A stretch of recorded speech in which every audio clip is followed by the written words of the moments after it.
By the year 2267, Earth has become uninhabitable because of ecological collapse, and humans now live in overcrowded space stations in Earth's orbit. Those with enough money escape to the planet Rhea, where they can start a new life. Laura wants to join her sister on Rhea, thus she has taken a job on the cargo ship Cassandra as the crew doctor for the money. The trip to station number 42 will take 4 years to arrive and 4 more to get back, so the crew will go into cryosleep and take turns staying awake one person at a time for 8 months to keep an eye on things. Before leaving, Laura sends her sister one last video message, which will take a few years to get to Rhea. When she boards the Cassandra, Laura meets the crew, Captain Lacroix, First Officer Lindbergh, System Administrator Yoshida, Prokop, and Vespucci. There's also Decker, a sky marshal sent by the government because lately ships have been under attack by the radical Neo-Luddite group machine strikers, who are against living inside machines. Their leader Bruckner is still on the loose after he bombed a few stations, so they have to keep an eye out for him.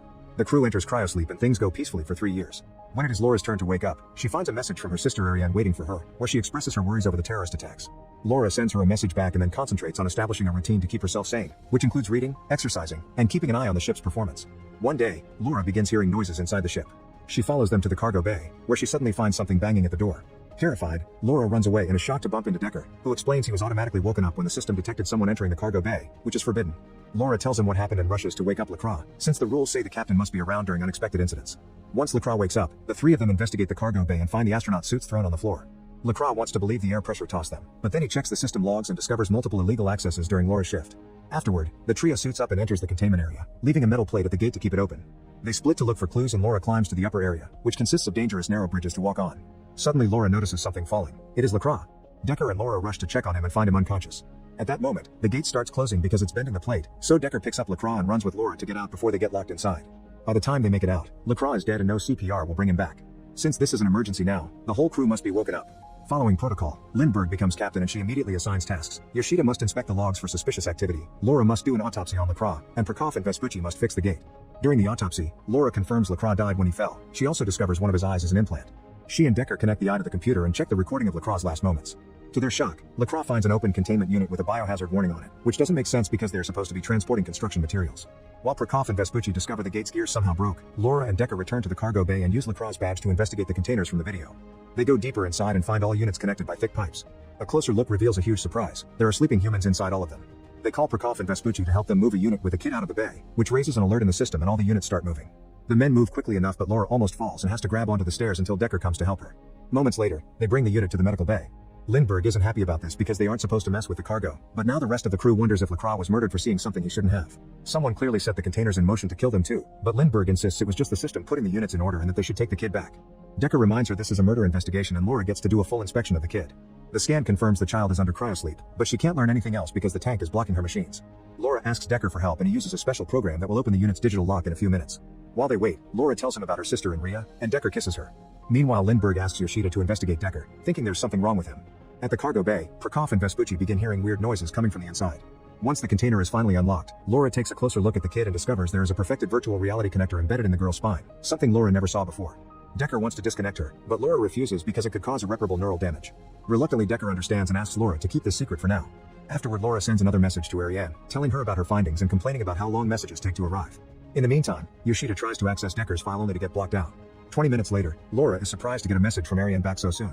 Confused about what's going on, she confronts Decker and asks him why he wants to keep secrets and why he knows how to open the units. Instead of replying, Decker kisses her, and the two of them end up getting frisky. A few hours later, Lindbergh calls everyone to the deck and informs them that Yoshida discovered someone manipulated the cryochamber's logs. It turns out Decker had been woken on regular basis, but Decker just says it is part of his duty to check on the ship periodically. Lindbergh suspects him to be Lacroix's killer and tries to arrest him, causing Decker to try to defend himself.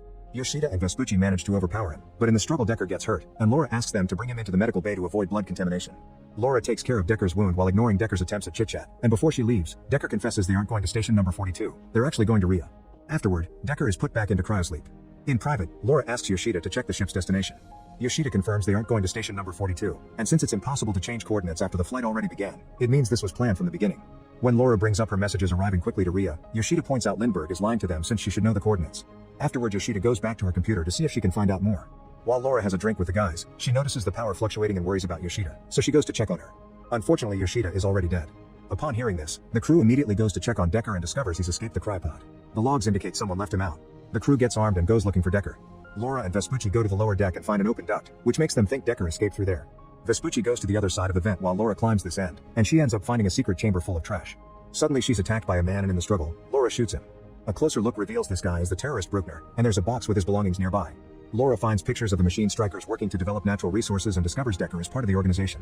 There's also a tablet with a video showing that the machine strikers are growing food on Earth thanks to greenhouses and are purifying their own water, so there's no need to leave the planet. They just need to make an effort to clean it. Then Laura is startled by Vespucci, who informs her they found Decker. Everyone returns to the deck and Lindbergh orders the guys to hit Decker to make him talk. Decker explains Rhea is just a simulation and the people in the containers are being used as neural units.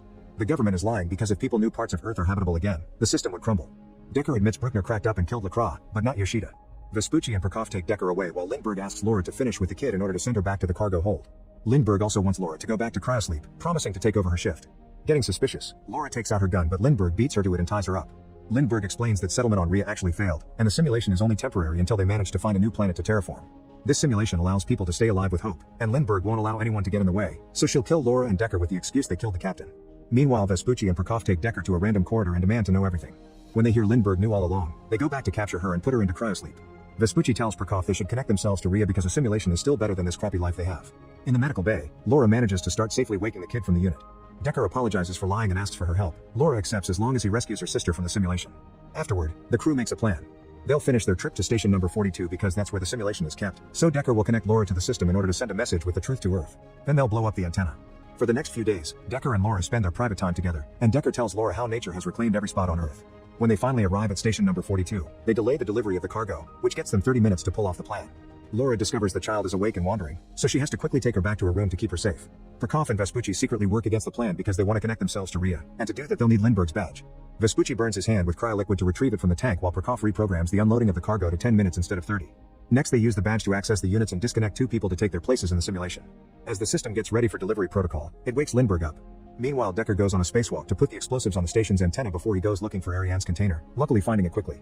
Laura decides to join him, but her suit begins malfunctioning and Decker has to catch her before she drifts away.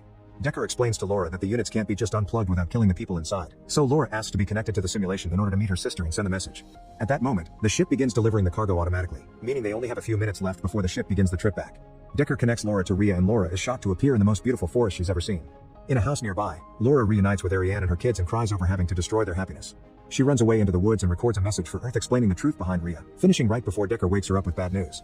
Since the cell unit of Laura's jetpack is broken, Decker gave her his, meaning only she can back into the ship. Laura doesn't want to leave without him, but Decker reminds her she must protect the kid since she's the only proof they have. Suddenly the ship's thrusters are turned on, pushing the duo away from the station. Decker uses this push to let go of Laura and drift away into space. Grieving but determined, Laura uses the jetpack to enter the ship safely right before the station antenna explodes. As the ship goes into autopilot mode to start the flight back, Laura goes looking for the girl and bumps into Lindbergh. A fight ensues between both women, and when Lindbergh grabs an axe, she accidentally breaks a gas tank. Laura uses it to push Lindbergh into an airlock, trapping her there. Then the airlock exit opens and Lindbergh is ejected into space. Afterward, Laura looks for the kid and finds her calmly having a meal. The two of them begin a new routine for the trip back while Laura's message arrives at the stations around Earth, letting people know the truth. Make sure to subscribe and turn on notifications so you can watch more videos like this. Thanks for watching.